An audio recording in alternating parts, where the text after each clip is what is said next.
Pakistan 7 years ago to come to the UK with hopes and dreams that I'd be part of a loving unit, be someone who mattered, someone who counted, someone who'd be loved and loved back. Apart from my husband and his immediate family, I knew no one, but that was okay.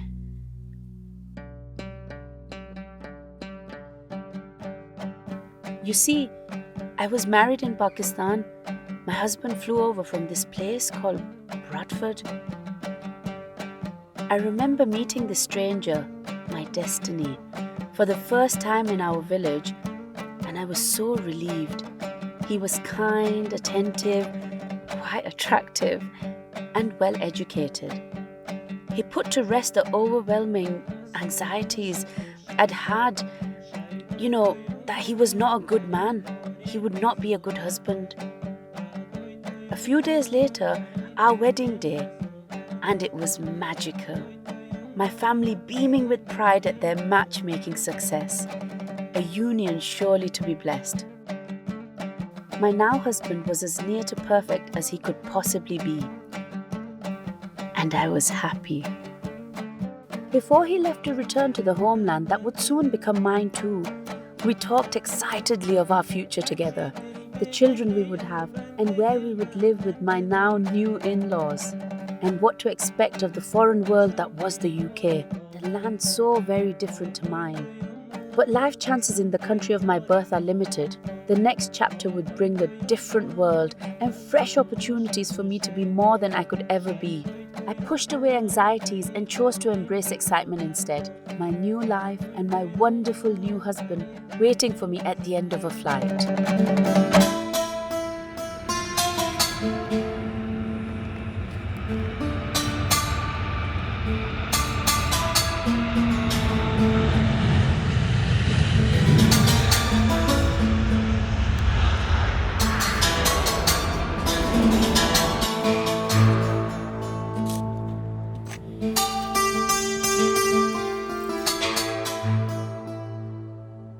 Aisha.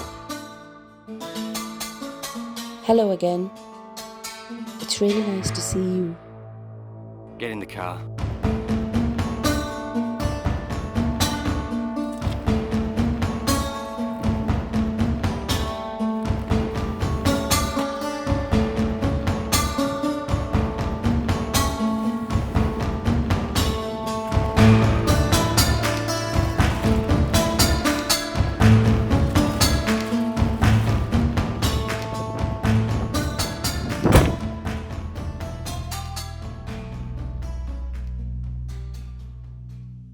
Are you okay?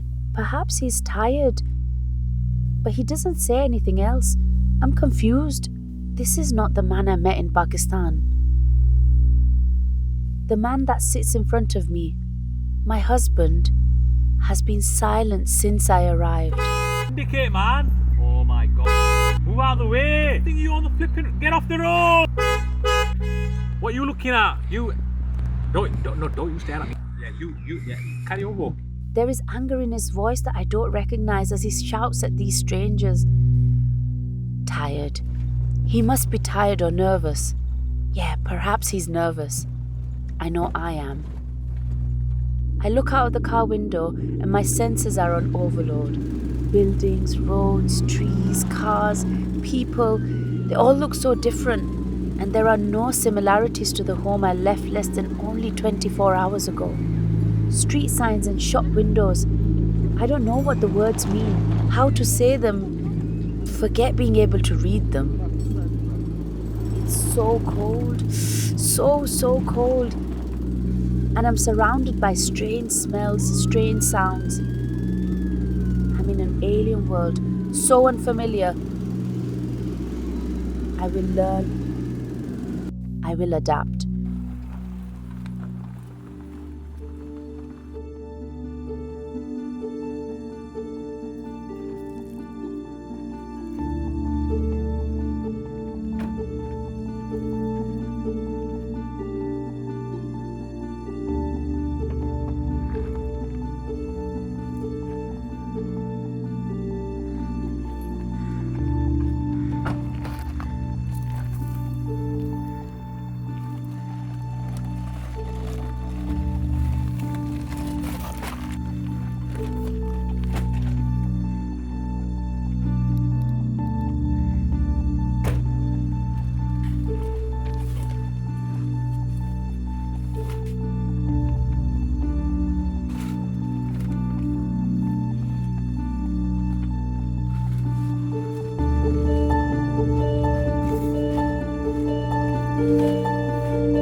people on the other side of the door who know me stare at me, and there's no warm welcome.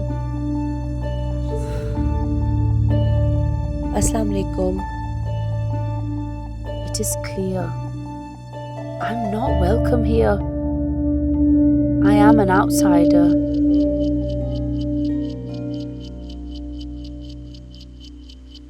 Go on, make me some food. He is hungry and wants food. My husband. This is the reason that I'm here. 8 words? 8 words? Since I arrived in this mysterious and foreign land, and none of them kind. This is not how it's supposed to be. This is the opposite of all I expected it to be. Panic shoots around my body. My mind is overwhelmed with fear, dread, and anxiety. Please, let me out. Let me just go home. This is not my home. I want to go home.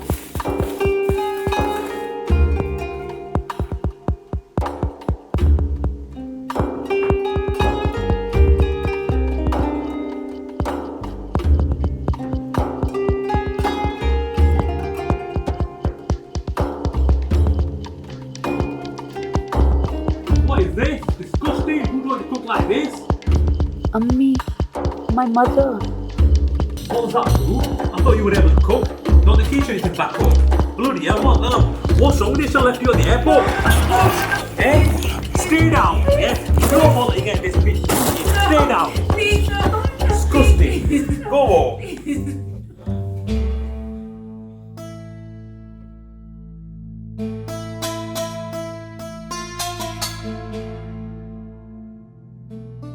Blood trickles from my lip and drips onto the scarf my mother gave me. It is stained now. Drip, drip, stain. He beats me, kicks and punches to my stomach. Pain, searing sharp pain in my side. I am in hell. I am in hell. I am in hell. Home. Oh, I just want to go home. After all the beatings, and there are many, I'm refused medical help even though I desperately need it. I need something to numb the stabbing aches. I can't tell anyone the pain I feel, nor how my mind races with crippling anxiety, waiting for the next time. Why can't I tell anyone? Because my husband tells me I'm not even allowed to be here legally. I'm breaking the law. I am hidden and I have to hide because if I'm found, I could be in serious trouble with the authorities, swapping from one prison to another. That's what they told me. And so I lie low, invisible. For the next 7 years, I exist in a living hell. The walls of his house, my prison. I'm confined and trapped by my captors, by my abusers. You see, it's not just him. It's the whole family who shun me, mistreat me, shout at me, hurt me. Bullies.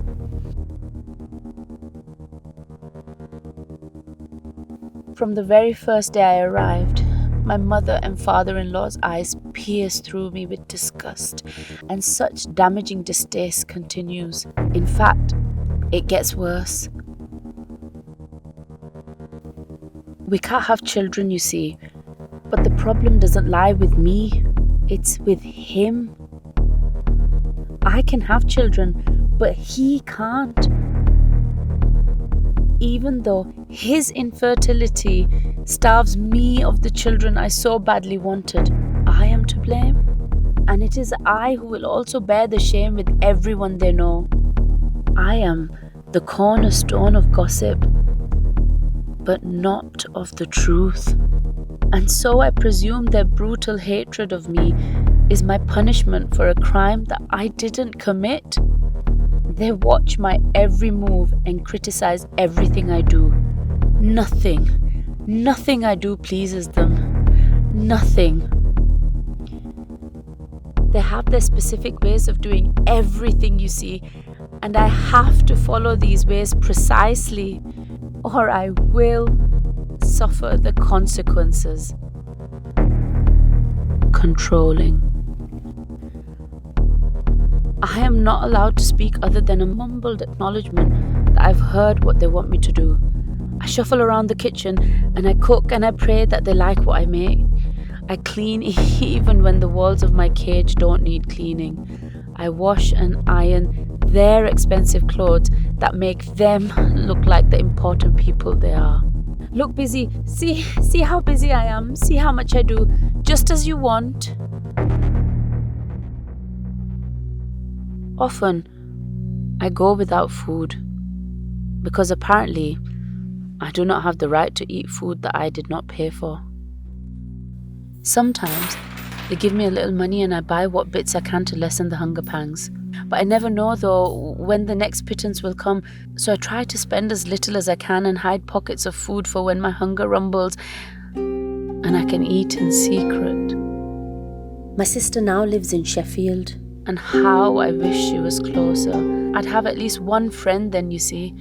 I am allowed to call her occasionally, but our conversations are monitored. They listen into every word exchanged, and if I say the smallest thing that they don't like, I am punched again or I go hungry. They know everyone, and everyone seems to look up to them as pillars of our community. They're important and influential.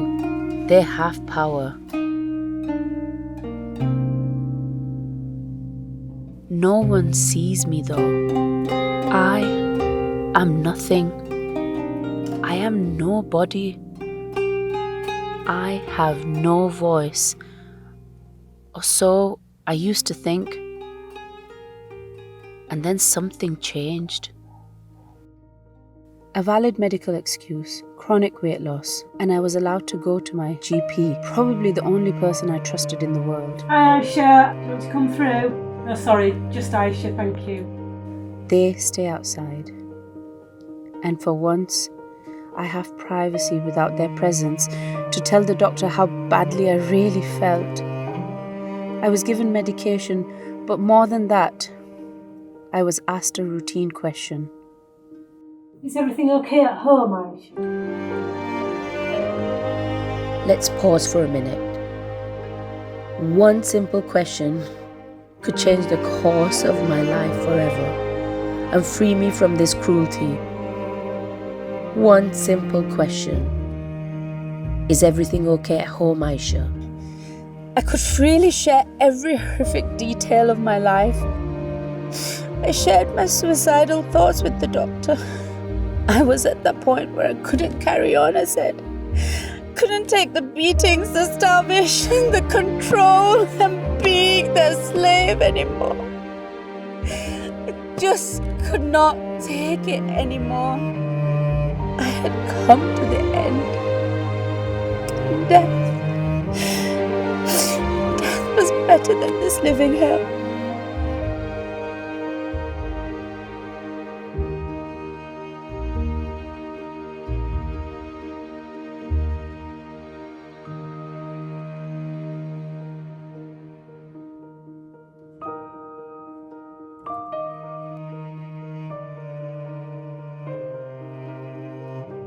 My voice was being heard, my horrific life laid bare, every damaged detail shared, and I didn't hold back. I trusted her, you see, and I still do. Everything flooded out of me, and for anyone that has been silenced, oh my, the relief of sharing my reality was unimaginable. I could finally breathe, and the darkness in my mind started to slowly shift away.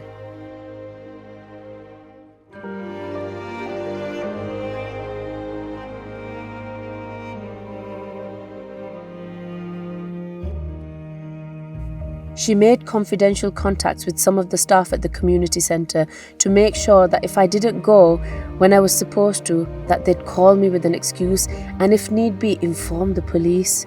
We're not here to be feared, we're here to help you as well. You know, we encourage you, we've got links with the police as well. I work out at the local police station and all the local PCSOs in the area, so I can phone with them and get them to come down here and have a bit of a chat with you now. If that's something. No, we're not here to arrest, we're here to help. That's our job. Please don't fear anyone in a uniform, we're here to help. Thank you so much. All this time, I have had rights, spousal visa or not. Putting me in prison was but another lie weaved into all the rest to keep me quiet, keep me hidden. And for all this time, that lie had worked, making me believe that I would be prosecuted as an illegal alien. The fear of a beating far outweighed the lie of being sent to prison. But that's all it was. Lies upon lies upon lies to keep me quiet. The very people I once feared would lock me up may just set me free. And set me free they did. It's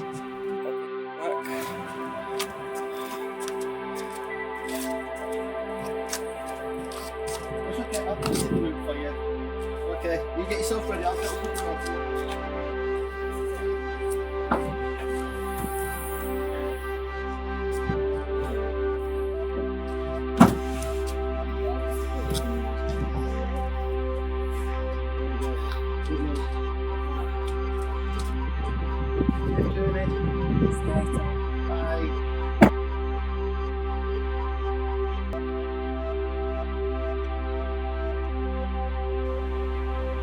And now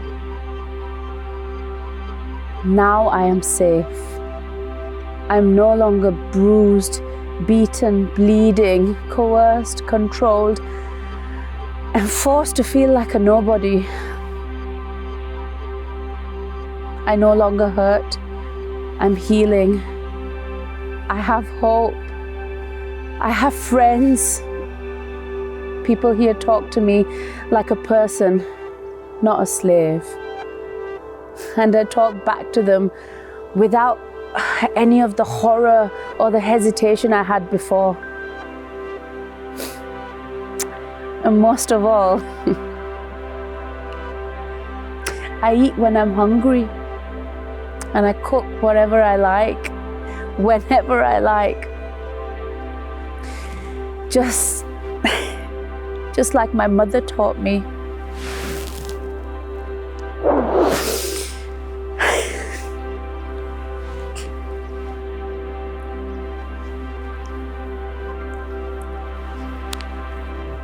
Hi, hello.